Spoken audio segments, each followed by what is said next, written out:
Deus prefere o tido como inexperiente, às vezes até visto, né, na sociedade como mais fraco? Porque ele permite o caos aos nossos olhos, né, a desordem. Interessante que Davi, com toda a sua experiência, com toda a sua magnitude, né, de um homem já criado, escolhido, testado na guerra, um homem preparado e vamos dizer assim, no auge, né, do seu status, criar um templo, né, e ele não permite. Ele fala, olha, quem vai criar, quem vai construir, né, o templo vai ser seu filho, uma pessoa inexperiente, talvez até visto por alguns como mais frágil, né, por não conquistar através da força, e sim da inteligência, da diplomacia. Talvez eu vejo ali um Davi como um homem, né, que chega no auge, né, da sua idade, talvez queira algo para que aquilo possa mostrar um pouco dele, possa inflar o seu ego. Salomão não, Salomão era novo, né, era inexperiente, e ele queria que o templo fosse construído segundo a vontade dele, Deus, e não do homem. E talvez Salomão fosse precisar dessa dependência de Deus. É o que acontece conosco, né, quando nós às vezes ganhamos status, né, mesmo dentro da visão com Deus, ou mesmo no mundo material, e nós acreditamos não mais depender de Deus, e na verdade nós somos dependentes dele o tempo todo, cada segundo, cada milésimo de segundo nessa vida, nessa peleja, nessa caminhada, nós dependemos dele. E Paulo, e a incredulidade, né, dos judeus, ele descreve em Romanos 9, de 1 a 5, ele diz: digo a verdade em Cristo, não minto, testemunhando comigo no Espírito Santo a minha própria consciência. Tenho grande tristeza e incessante dor no coração, assim, pois, não depende de quem quer ou de quem ocorra, mas de usar Deus a sua misericórdia. Porque a Escritura diz a Faraó: para isso mesmo te levantei, para mostrar em ti o meu poder e para que o meu nome seja anunciado por toda a terra. Logo, tem ele misericórdia de quem quer e também endurece a quem lhe apraz. Ou seja, Deus está no controle de tudo. Às vezes nós falamos, né, por que tomamos essa decisão ou aquela? Por que agimos assim? Poderia ter sido diferente daquela outra forma. Mas Deus, ele está no controle de todas as coisas. E ele pode mudar a história de qualquer um em qualquer momento. Porém, os traumas, né, segundo a minha análise, meu estudo de psicanálise, os traços de personalidade dita muito, como Pedro, como Judas que o traiu, eu falo muito, mas também Pedro, que só encontrou com Jesus depois da ressurreição dele. Então todas as coisas foram criadas por ele, e ele tem o controle de tudo, e ele tem a permissão de tudo. Algumas coisas às vezes fogem do nosso controle, porque nós não temos controle, na verdade, de nada, mas ele tem o controle de tudo. Tudo foi feito para a sua glória, e ele tem toda a ciência. E a única coisa, o único erro que nós podemos cometer nessa vida, a única falta de sabedoria, é de não sabermos disso, de não crermos no Criador de todas as coisas, e no seu Filho Jesus Cristo, o qual equilibra, né, todo o mal que existe dentro de nós, todo esse desequilíbrio do pecado, que seja gênero, alguma falta, alguma dificuldade, algum problema, alguma até anomalia, tudo isso veio em detrimento do desequilíbrio, né, ao desobedecermos a ele. Como eu mexi com o sistema no início, a computação, uma vírgula, um ponto que você coloca na programação fora vai mudar toda a estrutura. Então ele criou um sistema perfeito. Ao desobedecer, nós criamos toda essa desarmonia. E a rejeição de Israel, ele diz aqui, né, Paulo, que não é incompatível com as promessas de Deus. Em Romanos 9, de 6 a 13, ele diz: e não percebemos que a palavra de Deus haja falhado, porque nem todos os de Israel são de fato israelitas. Nem por serem descendentes de Abraão são todos seus filhos, mas em Isaque será chamada a sua descendência. Isto é, estes filhos de Deus não são propriamente os da carne, mas devem ser considerados como descendência os filhos da promessa. Então tem alguns que são só criaturas, né?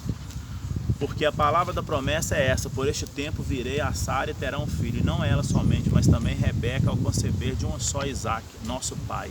E ainda não era gêmeos nascidos, nem tinha praticado bem e mal, para que o propósito de Deus quanto à eleição prevalecesse. Não por obra, mas por aquele que chama. Já fora dito a ela: o mais velho será servo do mais moço, como está escrito: amei Jacó, porém aborreci-me de Saul. Alguns teólogos até dizem, historiadores, né, que a descendência de Israel, a descendência do Hamas, do Hezbollah lá, essa guerra, né, em detrimento disso, dessa guerra dos dois irmãos. E Deus, ele já previa todo esse caos, tanto que foi ali com Jacó. Mas essas pessoas, elas têm o poder de decidir, mas Deus, eles já sabem talvez como decidirão. Não que ele predestina aquelas pessoas, ele cria aquelas pessoas para isso. Ele só prediz, porque se fosse assim, teríamos que acreditar na predestinação, né? E que uns nasceram, né, foram eleitos para a salvação e outros não. Então nós não teríamos o que fazer. Mas ele elege, né, aqueles, e ele chama todos. O único erro que não podemos cometer é de não acreditar, né, nele. E a rejeição de Israel também, ela não é incompatível com a justiça de Deus, né? Como ela não é incompatível com as promessas, ela não é incompatível com a justiça. Nós vemos aqui que diremos, pois? A injustiça da parte de Deus? De modo nenhum, pois ele diz a Moisés: terei misericórdia de quem me aprover ter misericórdia, e compadecei-me de quem me aprover ter compaixão. Assim, pois, não depende de quem quer ou de quem ocorra, mas de usar Deus a sua misericórdia. Porque a Escritura diz a Faraó: para isso mesmo te levantei, para mostrar em ti o meu poder e para que o meu nome seja anunciado por toda a terra. Logo tem ele misericórdia de quem quer e também endurece a quem lhe compraz. Né? Então, tanto a rejeição como, aqui mais uma vez, né? E ele, inclusive, a rejeição quanto à promessa, ele diz aqui, né? Amei Jacó, porém me aborreci de Esaú. Ele tem os desígnios, né? É um mistério, mas ele sabe de todas as coisas. E agora diz sobre a soberania de Deus, né? Ele diz: tu, porém, me dirás, aqui está escrito no Romanos 9, de 19 a 29, ele diz: tu, porém, me dirás, de quem se queixa ele ainda? Pois quem jamais resistiu à sua vontade? Quem és tu, ó homem, para discutires com Deus? Porventura pode o objeto perguntar a quem o fez, por que fizeste assim? Ele criou todas as coisas, né? Ou não tem o oleiro direito sobre a massa para do mesmo barro fazer um vaso para a honra e outro para a desonra? Que diremos, pois, se Deus, querendo mostrar a sua ira, dá a conhecer o seu poder, né? Suportando com muita longanimidade os vasos de ira preparados para a perdição. Então ele criou o bem, criou o mal, mas ele não discerniu quem faria o bem, quem faria o mal. Isso aí é o intuito do coração de cada homem. Devido a, você vai ver pessoas com traumas, como histórico, e a dureza da vida fez com que essas pessoas entendessem, compreendessem algumas coisas e tornassem até mais dóceis, mais compreensivas. Já outras não. Então você vê que isso é do desígnio, né, de cada homem. E Deus, ele pode mudar essa história a qualquer momento. Mas relativamente, aqui no versículo 27, diz que a Israel dele chama Isaías: ainda que o número dos filhos de Israel seja como a areia do mar, o remanescente é que será salvo, porque o Senhor cumprirá a sua palavra sobre a terra cabalmente em breve. Como Isaías já disse, né? Se o Senhor dos exércitos não tivesse deixado descendência, ter-nos-ia tornado como Sodoma e semelhante também como Gomorra. Então ele deixou descendência. Claro que nem todos de Israel ouviram, né? Mas um erro que eu percebo que Israel cometeu ao longo da história é que eles foram chamados para ser nação eleita. Como hoje as pessoas são chamadas para ser sacerdotes, para levar o evangelho, esse evangelho de boas novas, de um pai que quer cuidar de um filho.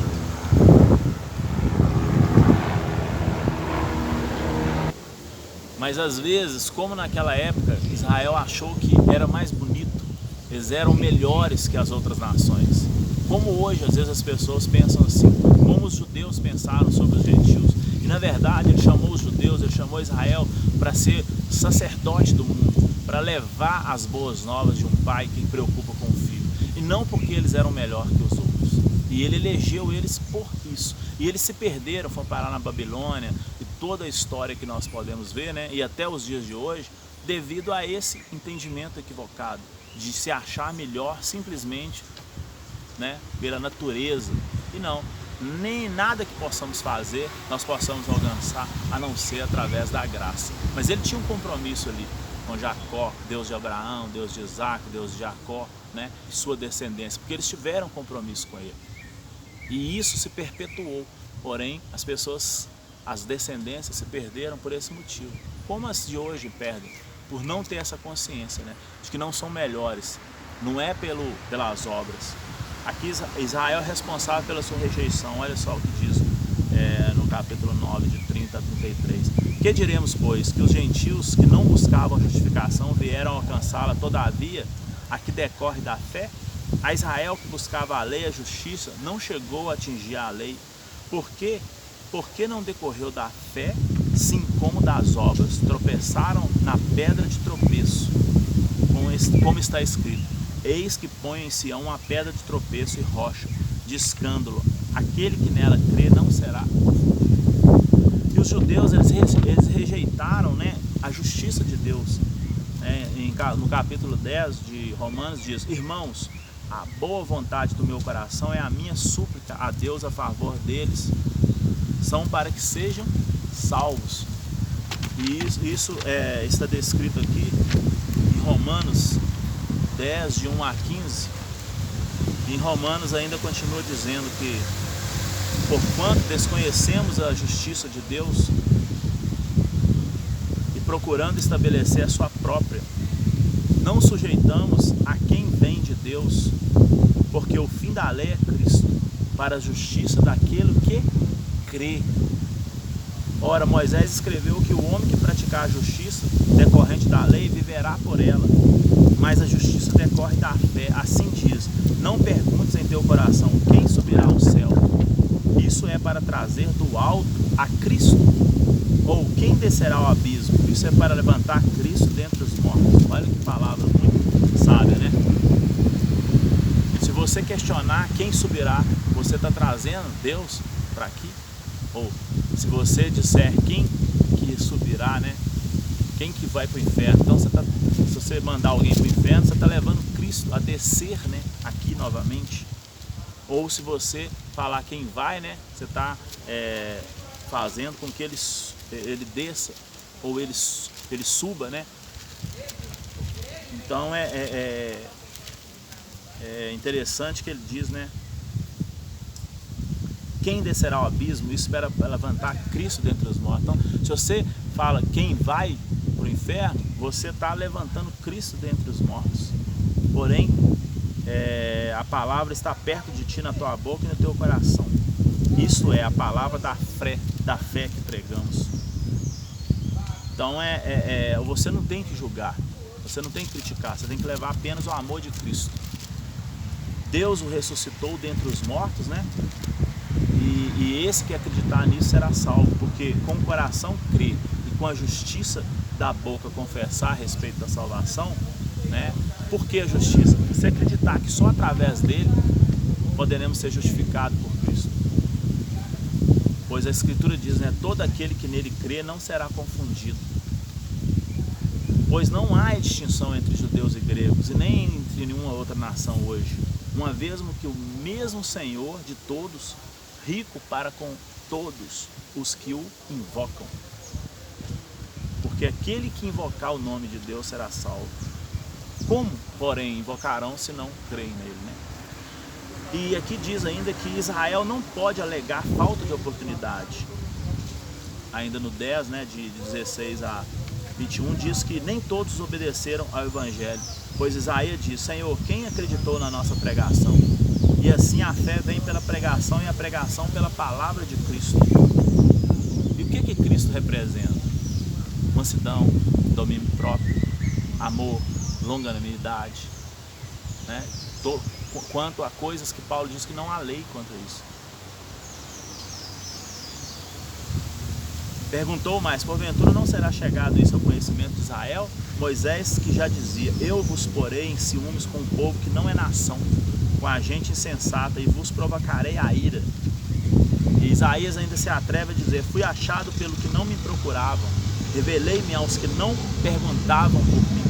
Quanto a Israel, porém, diz, todos os dias estendi a mão a um povo rebelde e contradicente.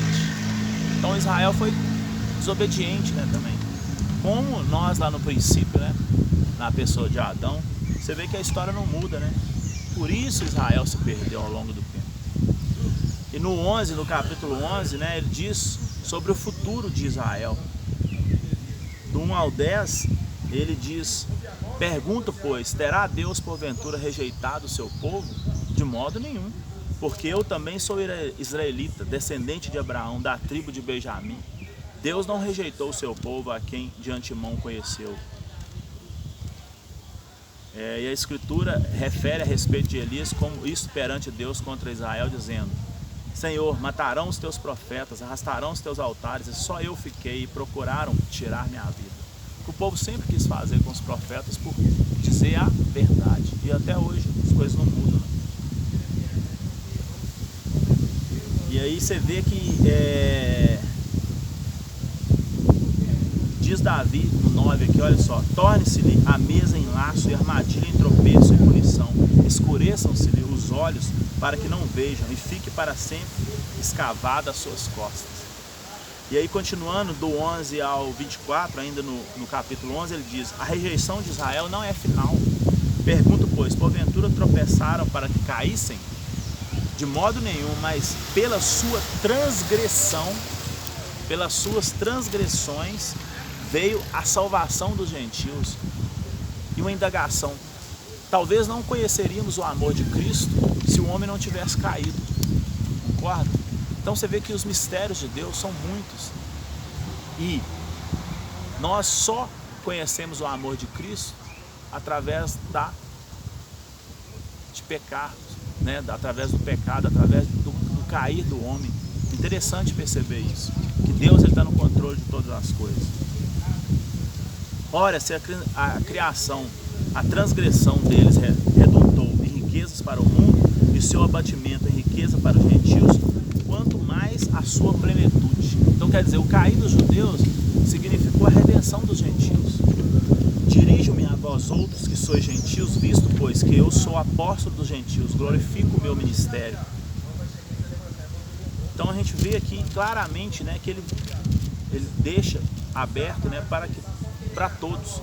E ele ainda fala, olha, se porém algum dos ramos forem quebrados, e tu sendo oliveira brava, foste enxertado em meio deles, e se tornaste participante da raiz e da seiva da oliveira, não te glories contra os ramos, porém se te gloriares, sabe que não és tu que sustenta a raiz, mas a raiz que a ti sustenta. Nós somos ramos, ele é a videira, ele que nos sustenta, né? Dirá, pois, alguns ramos, fomos quebrados para que eu fosse ejertado. Bem, pela sua incredulidade foram quebrados. Tu, porém, mediante a fé está firme. Não te ensoberbeça, mas tema. Ou seja, pelo seu erro, pelo seu mal, que prediz tudo. mas Ele é que vem e restaura todas as coisas, né? O último desígnio de Deus é misericórdia para todos, está descrito aqui do 25 ao 32, dizendo: por que não quero, irmãos, que ignorais este mistério, para que não sejais presumidos em vós mesmos, que veio o endurecimento da parte de Israel, até que haja, entretanto, a plenitude dos gentios, e assim todo Israel será salvo, como está escrito: virá de Sião o libertador, ele apartará de Jacó a impiedade. Esta é a minha aliança com eles, quando eu tirar o seu pecado. Quanto ao evangelho, são eles inimigos por vossa causa, quando porém a eleição, amados por causa dos patriarcas, porque os dons e a vocação de Deus são irrevogáveis. Porque assim como vós também outrora fostes desobedientes a Deus, mas agora alcançaste misericórdia à vista da desobediência deles. Porque a Deus a todos encerrou na desobediência, a fim de usar a misericórdia para com todos. E finaliza aqui dizendo: a maravilhosa sabedoria dos desígnios divinos, diz: ó profundidade da riqueza, tanto da sabedoria como do conhecimento de Deus. Quão insondáveis são os seus juízos, e quão incrustáveis os seus caminhos. Quem, pois, conheceu a mente do Senhor? Ou quem foi o seu conselheiro? Ou quem primeiro deu a ele para que ele venha a ser restituído? Porque dele, por ele e dele, porque dele é por ele, por dele é por meio dele e para ele todas as coisas. E ele, pois, a ele, pois, toda a glória eternamente. Amém. Então, ele criou todas as coisas. Ele criou o bem, ele criou de certa forma o mal, não como eles acreditam, que Deus criou o mal, como diz no livro de Jó, né? Que Jó é um homem que escreveu segundo os preceitos dele, aquele livro, né? Acredita-se que foi ele ou outro que escreveram, mas isso não importa. Homens escreveram vários textos, né, bíblicos, com exceção daqueles de alguém que descreve Deus falando, o próprio Senhor, na visão deles. Por exemplo, Salomão, ele diz, né, que ele teve tantas, 600 mulheres, 300 concubinas, tudo que o coração dele desejou e que a mão dele pôde tocar, ele tocou. E ele descobriu que tudo é vaidade, é correr atrás do tempo. E ele ainda diz: mais vale um aborto do que um homem que viveu 100 anos. Eu não acredito que Deus concorde com isso, com essa visão dele, de que vale mais um aborto do que um homem que viveu 100 anos. Né? Por quê? Porque Deus exercita no homem, ele criou o homem para relacionamento com ele, desde Adão. Só que os desígnios mal do homem estavam também liberados. Por quê? Porque ele não criou robôs, ele não criou pessoas para fazer só o que ele quisesse, ele criou o homem livre. Isso diz muito sobre o amor dele. E ele não poupou nem seu filho, por isso ele não foi tão bom, né, a ponto de poupar o próprio filho. Mas por justiça, ele permitiu que ele viesse, né, e pagasse o preço para que todos aqueles que creem-se nele fossem salvos. Então, ele não poupou nem um filho, mas ele foi justo. Então Deus não é bom, Deus é justo. Por isso ele é bom, porque ele é justo. Às vezes nós fazemos coisas boas para uns e somos injustos com outros. Isso não nos torna bons. Mas Deus, sim, Deus é bom. E ele tem os desígnios dele. E ele permitiu todo esse caos. Tudo veio em detrimento do desequilíbrio. Como uma floresta que é queimada ou cortada e cria todo um desequilíbrio ecológico, os animais e tudo que muda, né, a partir daí. Como um sistema que eu crio e programo, como Deus criou o homem perfeito e ele nasce às vezes com distúrbios, com alguma deficiência física, ou algum distúrbio mental, ou alguma tendência a algum gênero ou outro, mesmo tendo um corpo personificado, e as pessoas julgam, criticam, apontam o dedo. A única diferença de um pecado para o outro é só a consequência. Como um juiz que julga a pessoa que matou a outra pelas costas ou pela frente, se ela deu o direito de defesa ou não. Então, um fofoqueiro é tão pecador quanto um outro que comete outro tipo de pecado, que mata, ou que rouba, ou que usa o seu corpo para desonra, ou não aceita, né, o gênero que ele veio, ou tem alguma coisa, né, no cérebro que faz o pensar diferente. E Deus veio para todos. Nós temos que levar o amor de Cristo sempre. E Deus vai trabalhar com o Espírito Santo e os desígnios da palavra na vida de cada um. Amém?